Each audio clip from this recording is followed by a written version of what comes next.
Bonjour à tous et bienvenue sur la chaîne Idées de droite et aujourd'hui on va parler d'Antoine Léaumont. Oui je sais c'est un député LFiste, il a voulu faire parler de lui parce qu'il a fait une petite déclaration sympathique. J'avais l'impression d'avoir affaire à un petit one-man show et vous savez à la fin on vous attendait une petite blague, voilà, une chute. Mais non, lui il était très sérieux quand il parlait devant son public, donc j'ai trouvé ça hallucinant. Moi j'ai l'impression qu'il faut tous les interner parce que ils sont tous en mode paillasson, c'est-à-dire, voilà, regardez, je suis quelqu'un de mauvais, mais vous inquiétez pas, je me suis fait soigner, et maintenant je suis quelqu'un de meilleur, hein, vous savez, ouais, c'est un peu ce genre de type, Antoine Léaumont, hein, enfin, en tout cas dans sa déclaration, j'ai eu cette impression-là. Alors nous avons d'abord le JDD qui nous dit l'insoumis Antoine Léaumont confesse avoir eu un comportement raciste lorsqu'il était étudiant. Un seul, hein. Dans toute sa vie, un seul comportement raciste seulement, hein, pas deux, pas trois, pas quatre. Donc moi, vous savez, avec ces gens-là qui osent dire qu'ils n'ont eu qu'un seul comportement raciste, je trouve ça très suspect. En fait, je pense que ces gens-là sont beaucoup plus racistes que vous et moi. Parce que moi, je le dis moi, je le dis très clairement. Oui, j'ai envie de vivre avec des gens qui me ressemblent, par exemple. C'est tout à fait naturel, hein. Mais ces gens-là, pour eux, quand je dis ça, c'est une chose vraiment horrible, hein. Voilà, c'est moi qui devrais aller à l'hosto me faire soigner pour ces gens-là, avec ce genre de phrase. Mais bon. Donc nous avons sa déclaration. Attention, c'est quelque chose d'assez lunaire, hein, vous allez pouvoir l'entendre. Qui subissent. Donc, j'ai cherché un logement dans un endroit dans lequel il y avait plein de gens qui n'avaient pas ma couleur de peau. Et je me sentais en insécurité. Je vous jure que c'est vrai. J'avais un sentiment d'insécurité. Pourtant, j'étais déjà militant de gauche, hein. J'étais militant au Front de gauche à l'époque, etc. Mais j'avais un sentiment d'insécurité. C'est pas rationnel, mais c'est construit socialement. On m'a appris que quand il y a beaucoup de gens qui n'ont pas ma couleur de peau, c'est un quartier populaire et qu'un quartier populaire, c'est un endroit qui n'est pas sûr, qui est très dangereux, dans lequel il ne faut surtout pas mettre les pieds, parce que alors là, c'est l'insécurité permanente. OK? Ça, c'est un comportement raciste. C'est une manière de voir le monde qui est une manière de voir le monde raciste. Dont aujourd'hui, Alors là, c'est un mélange, hein, comme vous l'avez entendu comme moi, mais il y a vraiment un mélange de tout et de n'importe quoi. Je ne sais même pas par où commencer. Bon, il a voulu, quand il était étudiant, chercher un appartement où il y avait beaucoup de mixité sociale. Mais je suis désolé de lui apprendre, mais pour avoir de la mixité sociale, souvent tu vas tomber dans des endroits où le loyer est plus abordable. Donc, des endroits où peut-être que oui, les Français de souche, entre guillemets, sont moins présents. Et du coup, tu vas retrouver des mœurs qui sont peut-être un peu différentes, et donc du coup tes habitudes vont être un peu changées, chamboulées, et donc du coup tu vas te sentir, oui, un peu en insécurité, comme qui dirait. Mais dans un cerveau qui n'est pas malade, eh bien, nous allons tous chercher un endroit où tout d'abord, il fait bon vivre. Et normalement, dans les endroits où il fait bon vivre, là, tu vas retrouver des autochtones, hein, on va le dire plus simplement, voilà, des autochtones.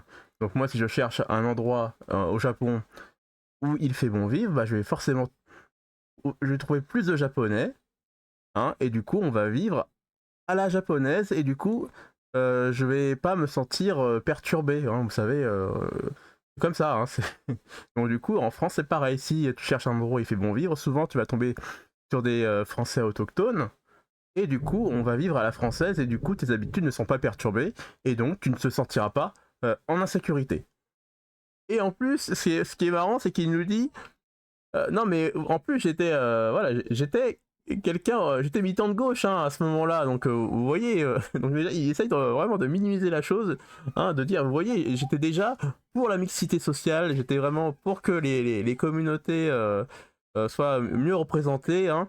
Voilà, il se cherche, voilà, il se cherche encore des excuses, mais ça ne sert à rien, c'est comme ça, tous les êtres humains sont conçus comme ça. Je ne vois aucun être humain, à part vous évidemment, hein, par électoralisme, je ne vois aucun être humain qui cherche à vouloir sa propre destruction.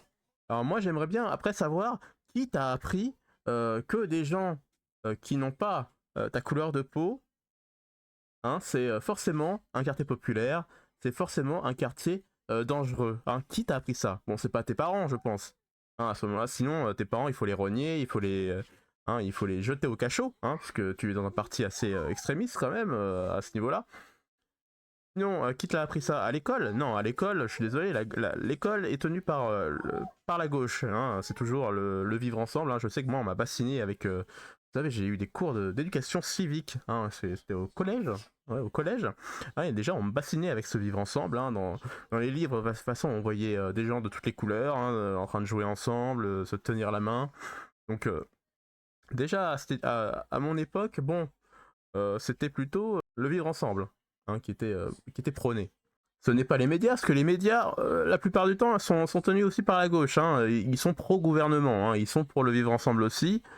Donc, voilà, à chaque fois, dès qu'il y a un fait divers, à chaque fois, il y avait un changement de prénom hein, pour pas heurter les âmes sensibles. Hein, ils étaient toujours appelés Pascal, Jean-Michel, Luc, hein, pour éviter de mettre le doigt sur un problème plus profond, hein, comme vous le savez. Alors, qui t'a appris ça? Franchement, arrête de mentir. C'est dans l'être humain. Hein, on est depuis le début hein, j'ai envie de dire, hein, comme dans une mauvaise rédaction philosophique, depuis la nuit des temps. Hein, voilà, on le sait. Hein, l'être humain a bâti des frontières. Hein, il a toujours bâti des frontières quoi qu'il arrive.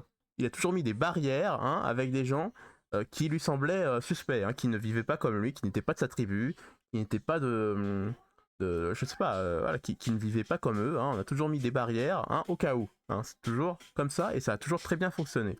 Après, je suis désolé, un comportement raciste, enfin, le mot raciste, c'est faire une hiérarchisation des races. Hein. Donc, c'est-à-dire que dire que les noirs sont des gens inférieurs aux blancs, par exemple. Hein, ou les asiatiques sont supérieurs à des noirs, je sais pas. Enfin voilà, on peut y aller là, hein, par exemple. Ça, c'est du racisme. Mais arriver dans un quartier et dire oh tiens ce quartier-là, je le sens pas trop. Hein, on dirait qu'il y a il y a un peu d'insécurité. Les gens vivent pas trop comme à l'européenne. Quelques doutes, hein, quelques réfractions pour aller vivre là-bas. Ce n'est pas du racisme, c'est un peu un instinct humain, hein, parce que chacun a envie de vivre avec les siens, encore une fois. Et j'ai trouvé une petite vidéo sympa en fait d'un jeune polonais qui pourrait répondre directement à Léoman et voilà et là il dit très clairement bah écoutez si défendre les frontières si vivre avec les gens qui me ressemblent c'est du racisme alors je suis un raciste en gros voilà, c'est ce qu'il va dire. Écoutez-le bien, c'est assez marrant. We in Poland are racist. We are proud of it, and I don't really want any immigrants in my country. You know, some people say there is the demographic problem in Poland. We need more young kids. You know, and what I'm about to say is not good, but yeah, of course, let the immigrants in, let them raise our women, and let's have more kids, man. If you want that, let's do it. But I'm against that. I'm against all the immigration. I don't really like that. And I'm not trying to take a risk for immigrant people to rape our women, kill our kids. And that would be just dangerous. I don't approve that. Thank you, man. Que dire de plus? Donc Léoman, lui, par électoralisme, cherche toujours le mea culpa. Hein, il cherche à être un paillasson pour les communautés qu'il vise. Et nous avons en face un jeune Polonais qui, lui, s'en fout complètement et le dit très clairement, écoutez-moi, l'immigration, j'en veux pas, hein, allez, traitez-moi de racisme si vous voulez, mais je tiens à la sécurité des femmes et des enfants dans mon pays, me cassez pas les couilles. Hein. Ça, c'est... Et voilà, vous avez les deux mondes. Hein, nous avons un petit jeune qui vit sa vie tranquillement et qui a son avis sur la question et qui est décomplexé, vous voyez. Et en face, nous avons un député hein, qui cherche toujours un électorat, qui veut toujours chercher des points de bien-pensance envers les autres. Alors, d'après vous, qui devrait aller se faire soigner entre les deux? Est-ce que c'est le jeune polonais ou c'est notre député de la France Insoumise? J'aimerais en tout cas connaître votre avis dans les commentaires. En tout cas, si vous avez aimé la vidéo, eh bien laissez-moi un petit j'aime, comme d'habitude. Et je vous dis à la prochaine vidéo. Ciao!